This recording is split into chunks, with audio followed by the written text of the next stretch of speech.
رب العالمين والعاقبة للمتقين والصلاة والسلام على رسولنا محمد وعلى آله وأصحابه أجمعين. اما بعد، السلام علیکم و رحمت الله و برکاته.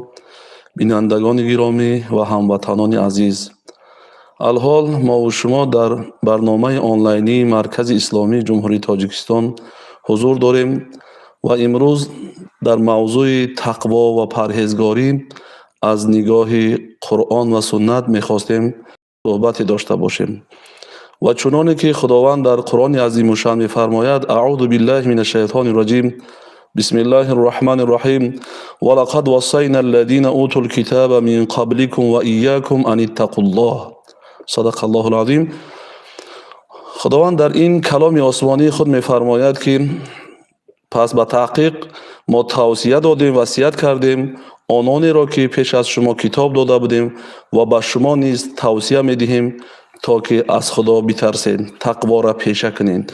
این آیه مبارکه دلیل آن است که شریعت‌های پیش از ما و شما که بودند، پیامبرانی که پیش از ما و شما گذشتند، پیش از پیامبر ما و شما، هر یک پیامبر در شریعت خودش وقتی که کتاب داده میشد به کدام پیامبری، در این موضوع، در موضوع تقوا تاکید میشد.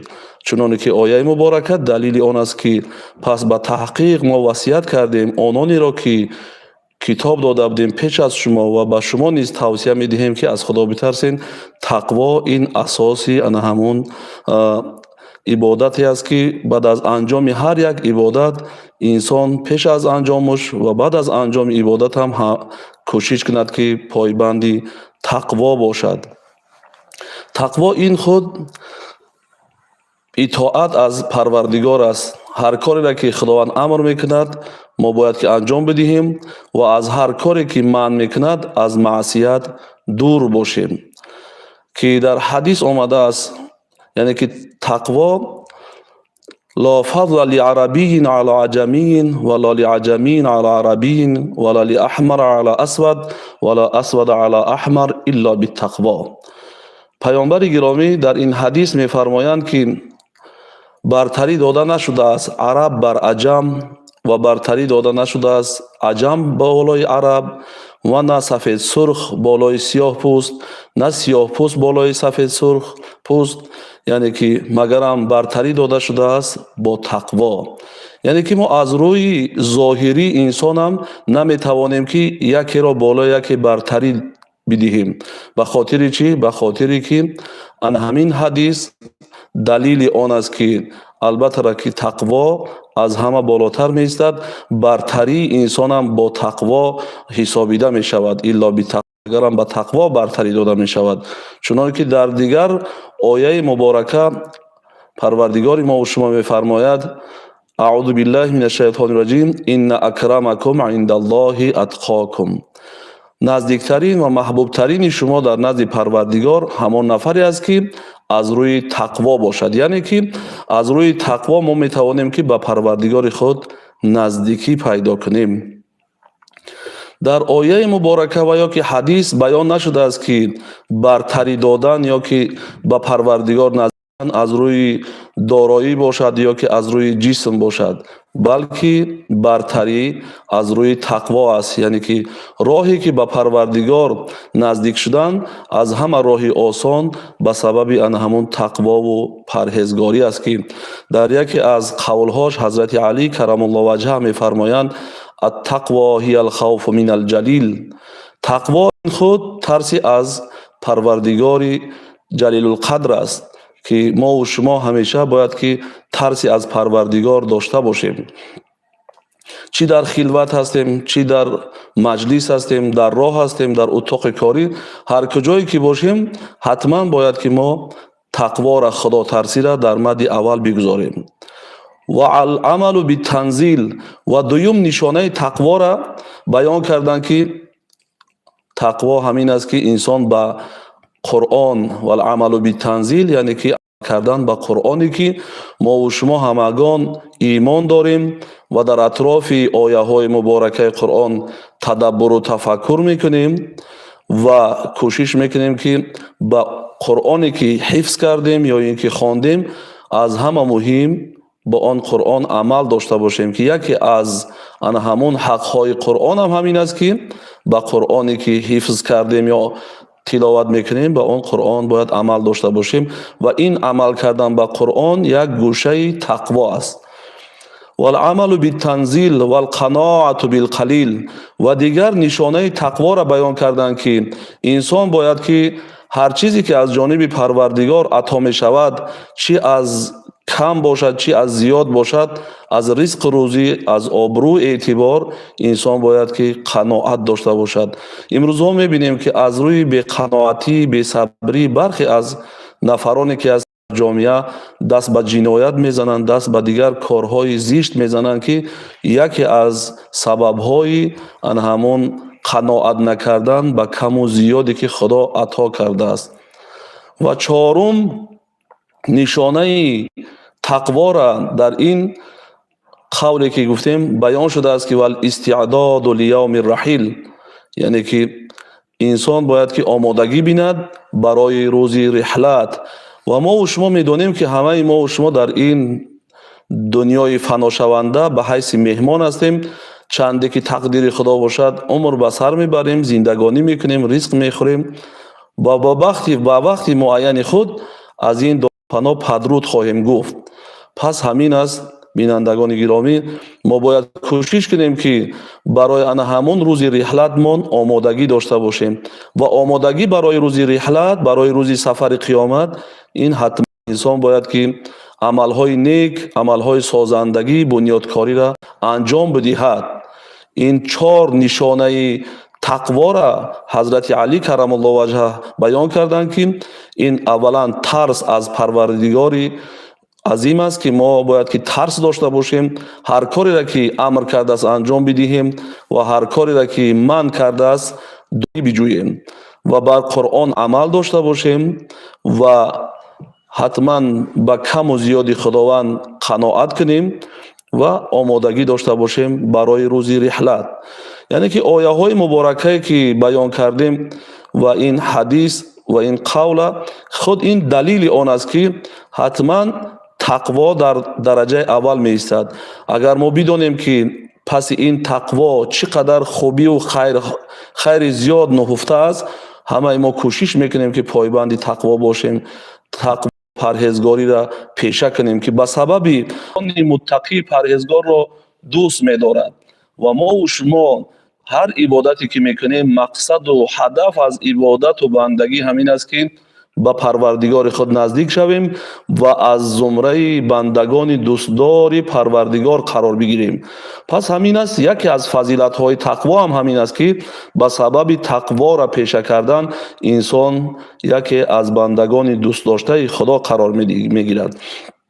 و دوم، خداوند به سبب تقوا ثواب عملهای بنده پرهیزگار را به پررگی اجرش می‌دهد و دعای شخصی پرهیزگار به زودی قبول می شود.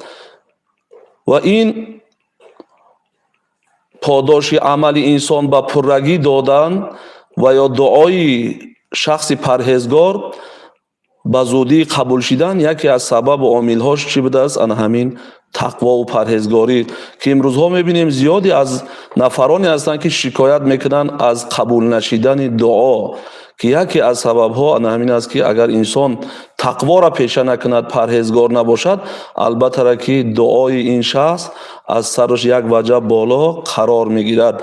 و سوم فضیلتی که به سبب تقوا به دست می آید، البته که خداوند برای بنده های پرهیزگارش خوشبختی دنیا و آخرت را وعده کرده است که به سبب آن همین تقوا و خدا ترسی انسان کامیابی دنیا و آخرت می گردد. امروزها هست نفرانی که بسیار شکایت میکنند از نارسایی و از تنگی و از خوب نبودن کار و بار و فعالیت چون، یا که در خاندان از کمبودی هایی که در خاندان می شود بین پدر و فرزند یا که مادر و دختر، که یکی از سبب هاش آن همین بی تقواگی انسان وابسته است که اگر به تقوا باشد انسان انا همون نافهمایی ها در خاندان در جمعیت زیاد می شود. اگر که پرهیزگاری و تقوا را که پیشه کرد، البته را که خداوند خوشبختی هم دنیا هم تینجی و خاطر جمعی در خاندان در جای استقامت در جای کار و بار برای انسان پره میکند و خوشبختی و پیروزی و کامیابی قیامت هم خداوند برای شخصی با تقوا و پرهیزگار ارزانی نصیب میگرداند. و دیگر فضیلت تقوا همین است که شخصی که از خدا میترسد، خداوند از هر گونه غم و اندوه این شخص را چکار میکند؟ دور میکند و هر تنگی که بالاش باشد از این تنگی بیرون میارد، که در آیه مبارکه خداوند میفرماید اعوذ بالله من الشیطان الرجیم و من یتق الله یجعل له مخرجا و یرزقه من حیث لا یحتسب. هر کسی که از خدا میترسد، تقوا را پیشه میکند، هر کاری را که خدا امر کرده است انجام میدهد، البته را که خداوند یک در یک راهی را بالاش میکشاید، از تنگی بیرونش میکند و یرزقه من حیث لا یحتسب و رزقش عطا میکند از جایی که گمان نداشت. پس بینیم برادران، انا همین تقوا خدا ترسی و پرهیزگاری سبب میشد است که خداوند همون مشکلی که بالای بنده هست، ناسازآمدی که ناسازگاری هایی که هست بالای انسان چکار میکند؟ خداوند به سبب تقوا و پرهیزگاری از بالای انسان دور میکند و خداوند رزق عطا میکند از جایی که گمان نداشت. و هستند امروز نفرانی که زیاد شکایت از تنگ دستی دارند، شکایت از خوب نبودن کاروبار و فعالیت صاحبکاری و تاجریشان دارند. بسیار راهی بس آسان هم هست، همین راهی پیشه کردن تقوا، که البته را که به سبب تقوا و پرهیزگاری خداوند رزق انسان فراوان میکند و رزق انسان عطا میکند از جایی که انسان در گمانش نبود. و پنجم فضیلت و درجاتی که برای شخصی پرهیزگار و با تقوا عطا میکند، این هم همان است که خداوند متعال بنده پرهیزگار را از آتش روز قیامت نجات میدهد، که در حدیث آمده است که سئل رسول الله صلی الله علیه وسلم ان اکثر الناس ما يدخل الجنه، از زیادی مردم، از بیشترین مردم اهل جنت پیامبر صلی الله علیه و سلم سوال کردند. پیغمبر صلی الله علیه و سلم در جواب گفتند که بیشترین مردم اهل جنت همان نفرانی هستند که فقال تقوى الله و حسن الخلق. پس گفتند که هر کسی که پایبند تقوا هست و خدا ترسی را پیشه میکند و کوشش میکند چیکار کند؟ هر کاری را که خدا امر کرده است انجام بدهد و از کارهای منع شده دور باشد. و دیگر گفتن شخص بیشترین اهل جنت همان نفرانی هستند که حسن الخلق، خلق زیبا داشته باشند، یعنی که زبانی پاک داشته باشند، دستی با خیر و سخا داشته باشند، یعنی که منفعت و فایدهش به جامعه بسیار رسد. این بود به سبب همون فضیلت تقوا، یعنی که به سبب تقوا را پیشه کردن خداوند برای انسان بینه که چی فضیلت ها را، چندین فضیلت های را بیان کردیم، خداوند ارزانی نصیب میگرداند که انسان خوشبخت و کامیابی هم دنیا و هم آخرت می شود. و باز ما کوشش کنیم که راه های زیاد شدن تقوا را پیشه کنیم که با کدام راه انسان پایبند عبادت شود تا که تقوا زیاد شود. یکم در طاعت و عبادت خدا بسیار کوشش کردن و زیاد عبادت کردن به قدر توان. یعنی که انسان میخواهد که تقواش زیاد شود و راههای زیاد شدن تقوا را جستجو که داشته باشد، حتما در طاعت و عبادت، یعنی که در طاعت و اطاعت پروردگار و در انجام دادن عبادت های فریضه الهی بسیار کوشش کند انسان و به قدر توانش. یکی از راه‌های نزدیک شدن به تقوا، یعنی که یکی از راه‌های زیاد شدن تقوای انسان همین است که انسان باید حتما پایبند عبادت باشد.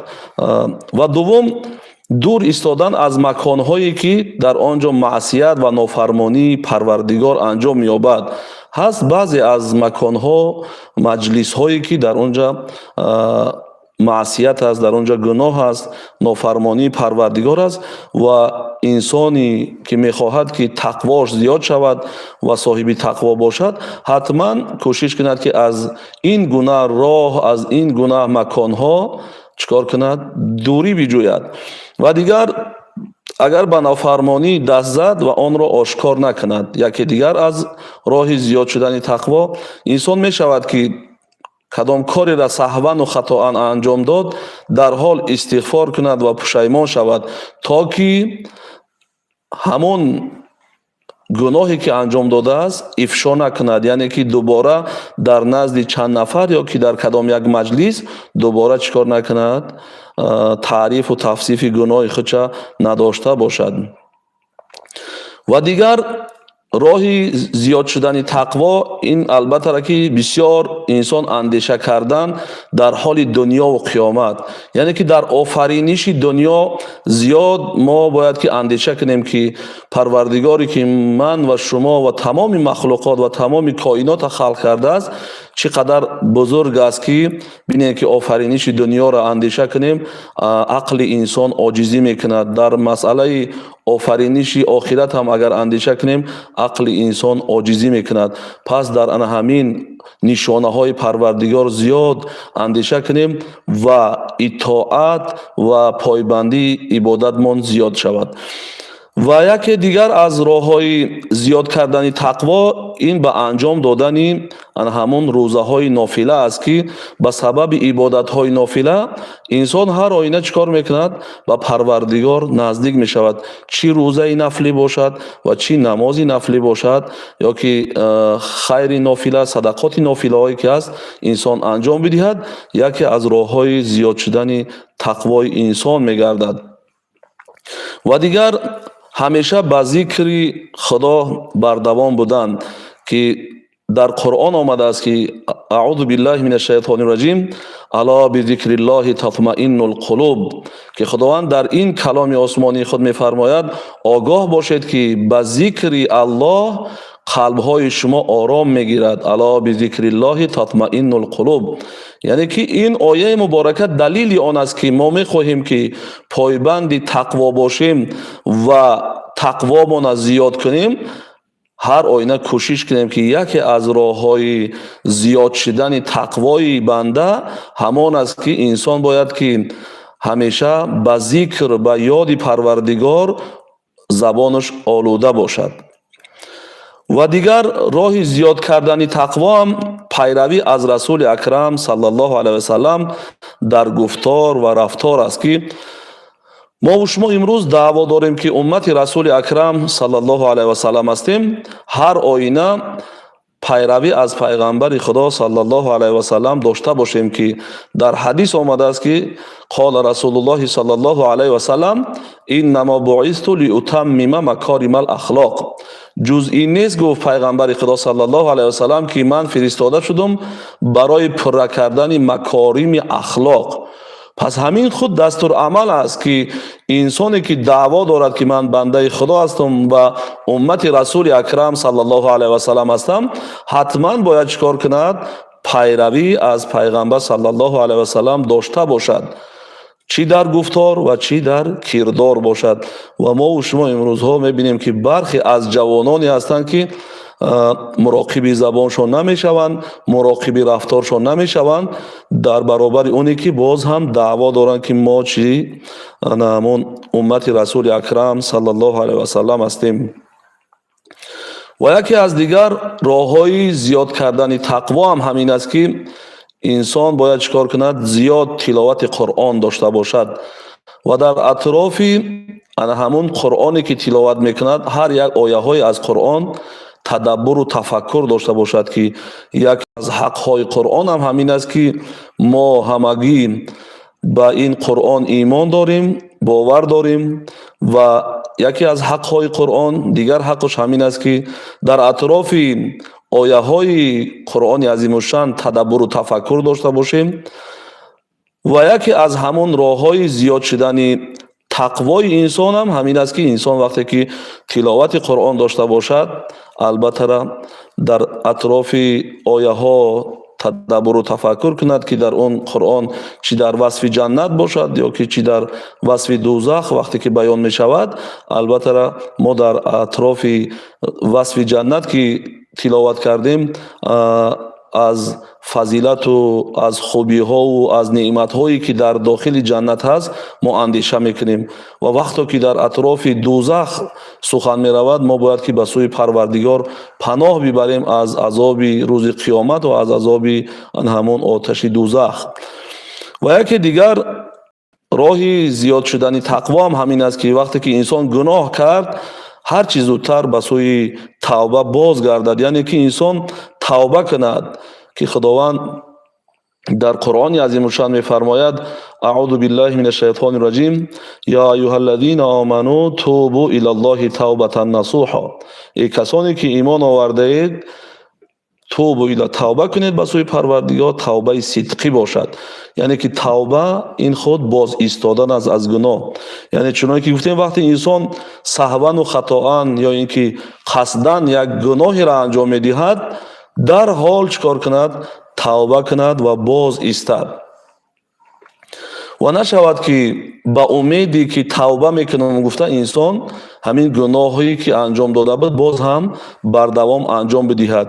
Ки Ҳасани Басрӣ раҳматуллоҳ алайҳ дар китоби худ мефармоянд ки яке аз сабабҳое ки қалби инсони муъмин бемор мешавад, қалби инсони муъмина бемор фаро мегирад, яке аз сабабҳош ҳамин аст ки ба умеди тавба мекунам гуфта инсон бардавом гуноҳ мекунад. яъне ки тавбаи сидқӣ ҳамон тавбае ҳаст ки инсон баъд аз анҷом доданаш, яъне ки баъд аз оне ки ба сӯи Парвардигор тавба мекунад, боз меистад аз гуноҳ, дубора такрор намекунад, дубора даст ба ин кори зишту амали бад намезанад. ва яке аз дигар роҳҳои зиёд шудани тақво ҳам ҳамин аст. албатта мо дар атрофи сират ва гузаштагони накӯкори худ пайғамбари худо саллаллоҳу алайҳи васалам бисёр хондан, яъне ки бисёр хондан, мутолиа кунем дар атрофи ҳамон суханҳое ки дар китобҳои таърихӣ аз таърихи гузаштагонмон, чӣ аз таърихи паёмбар, чӣ аз таърихи саҳобагон бошад, ё чӣ аз таърихи бузургони мазҳаби мову шумо бошад, мо мутолиа кунем ва андеша бошем. ва ин буд ҳамон фазилати тақво ки ба сабаби тақво худованд инсона соҳиби чандин фазилат қарор медиҳад. ва роҳҳои зиёд шудани тақво ки мухтасар баён кунем ки яке аз онҳо чӣ буд? тоату ибодати Парвардигора зиёд кардан ва дур истодан аз маконҳое ки дар он маконҳо маъсият анҷом меёбад ва вақте ки ба нофармонӣ инсон даст зад, ошкор накардан, яъне ки ифшо накардани гуноҳ ва бисёр андеша кардан дар ҳоли дунё, дар офариниши дунёву охират ва зиёд рӯзаи нафлӣ ё ки намозҳои нофиларо анҷом додан ки сабаби зиёд шудани тақвои инсон мегардад. ва зиёд ҳамеша бо зикри Парвардигор олуда будан, забони худро олуда кардан ва пайравӣ аз пайғамбар саллаллоҳу алайҳи васалам доштан дар рафтору дар кирдор ва тиловати Қуръон бештар кардан ва дар атрофи ояҳои Қуръон андеша доштан. ва дигар яке аз роҳҳои зиёд шудани тақво, агар худои нохоста инсон аз рӯи нофаҳмоӣ, саҳвану хатоан кадом гуноҳеро ки анҷом медиҳад, дарҳол тавба кардан, ки дигар баъд аз анҷоми ин гуноҳ инсон бояд чикор кунад? Дарҳол як некӣ кунад, ки худованд дар Қуръон мефармояд: астаъизу биллоҳ, иннал ҳасанота юзҳибна сайиот. ҳамоно некиҳои шумо бадиҳои шуморо аз байн мебарад. инсон агар рафту саҳвану хатоан як камбудии содир шуд аз инсон, дарҳол чикор кунад? Некӣ, намоз хондан ин худ некӣ аст, тиловати Қуръон кардан некӣ аст, хайру эҳсон кардан некӣ аст, хидмати падару модарро анҷом додан некӣ аст, ҳоҷати як мусалмонро баровардан некӣ аст. яъне ки ба сабаби ҳамин некиҳо, ба сабаби ҳамин боз истодан аз гуноҳ, аз саркашӣ, инсон метавонад ки тақвои худша зиёд кунад. ва чунон همون در اطراف سیرت پیغمبر خدا صلی الله علیه و سلم که در اطراف تاریخ صحابگان یا که بزرگان مذهب کنیم که چقدر با چی مشکلی های روبرو نشده بودن، اما چیکار میکردن؟ همیشه پایبند تقوا بودن. و یکی از تقوا گفتیم که نشانه های تقوا که خداوند در قرآن میفرماید، در حدیث میفرماید پیغمبر خدا صلی الله علیه و سلم لبای سلام علیکم السلام و رحمت الله. شریعت اسلام پرهیزگاران متقیان را چگونه توصیف میکند؟ توصیف پرهیزگاران؟ بله، توصیف پرهیزگاران. خوب شد. خوب. در حدیث اومده است که اتق الله حیث ما کنت و اتبع السیئة الحسنة تمحوها و خالق الناس بخلق حسن. یعنی که پیغمبر خدا صلی الله علیه و سلم گفتند که هر کجایی که شما باشید از خدا بترسین، تقوا خدا ترسی را پیشه کنین، چی در مجلس چی در خلوت، هر کجایی که باشین. و اگر یک کمبودی یک و اتبع السیئة الحسنة تمحوها، هر وقت که یک بدی یا نافرمانی از شما انجام یافت، این بدی نافرمانی را به نیکی جواب بگردانین، بدی را به خوبی جواب گردانیدن. یا یک نفر به شما با بدی، بد رفتاری، بد سخنی رفتار میکند، معامله میکند، حتما شما باید با نیکی و با سخنای نیک جواب بگردانین. و خالق الناس بخلق حسن، و با مردم با خلق نیکو رفتار کردن. و در اینجا در مسئله علامت پرهیزگاری سوال کردن که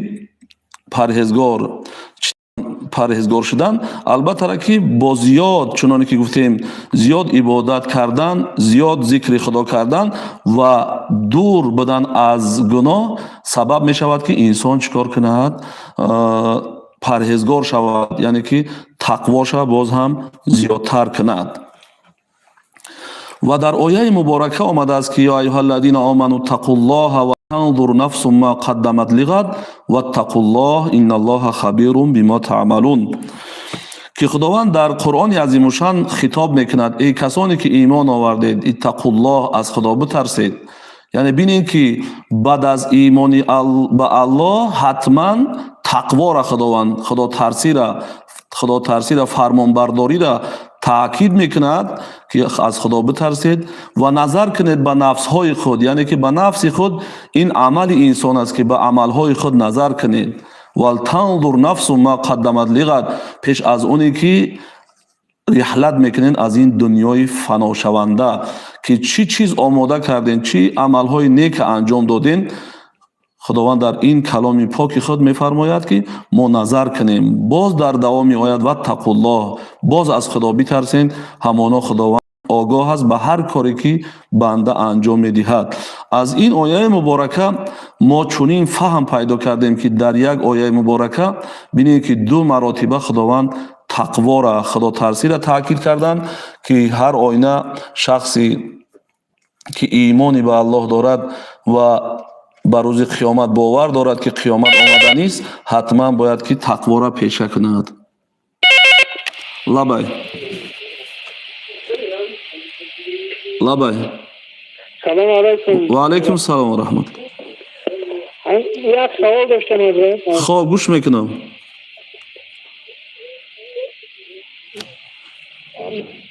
همه برای تقوادار شدن، مثلا همه تقوا را چی عملها، چی مقصد رفتار کنیم که تقوای ما بیشتر بشود؟ برای زیاد شدن تقوا یعنی که پایبندی تقوامون زیادتر شود. بله، برای همه تقوادار بودن چی مهم است مثلا؟ خوب فهمو. ما در رفت صحبت در این مسئله روشنی انداخته بودیم، یعنی که بیان کرده بودیم و باز هم تکراری شده است این سوال، یعنی که چی طور، کدام راه، کدام اصول پیش بگیریم تا که ما زیاد با تقوا شویم. چونانی که در اولای صحبت با شما صحبت داشتیم، یکی از راه ها و سبب زیاد پایبندی تقوا شدن، تقوای خود زیاد کردن، این البته را که به سبب زیاد عبادت کردن پروردگار در عبادتش با خشوع خضوع بودن و با تلاوت قرآن مشغول شدن و از همه مهم برای زیاد کردن تقوا مهم است که انسان چیکار کند؟ از گناه باز ایستد، یعنی که از گناه دوری بجوید. یکی از راههایی که انسان تقواشه وقتی که میخواهد که زیاد کند. این برادر سوال دادک و میتوانیم که به سبب خدمت پدر و مادر ما تقوامون زیاد کنیم. یعنی هر آینه خدا ما و شما را امر کرده است که عبادت کنید پروردگار و بعدا در خدمت پدر و مادر باشین. لبای سلام علیکم. و علیکم السلام و رحمت. اکید اولو سوزن تیجین یک سوال داشتیم. خب این شخص پرهیزگار گفته کی را میگن و چگونه شخص پرهیزگار گفته بشه؟ خب شخص پرهیزگار همون شخصی است که چنانه که پیشتر هم گفتیم وقتی که اطاعت الله دارد، هر کاری را که خدا امر کرده است انجام میدهد و هر کاری را که خدا منع کرده است از منع کرده های خدا دوری میجوید. این شخصی با تقوا و پرهیزگار گفته می شود. یعنی که در برابر اونی که خدا امر میکند که عبادت کنید حتما ما عبادت پروردگار را انجام میدهیم و در برابر اونی که خداوند ما را منع میکند از کارهای زشت، از عملهای بد، زمانی که ما از عملی بد و از کارهای زشت دوری میجوییم البته را که این شخصی با تقوا و پرهیزگار می شود. سوال این برادر همین بود که کدام شخصی با تقوا را به سبب کدام عملش با تقوا گفته می شود. و البته را در حدیث هم بیان کردیم که پیغمبر خدا تاکید کردن هر کجایی که شما باشید از خدا بترسین. یعنی که مهم در برابر عبادت کردن برادران بینندگان گرامی ما باید که حتما چیکار کنیم؟ حتما از گناه باز ایستیم، یعنی که سرکشی نداشته باشیم. به سبب همین عبادت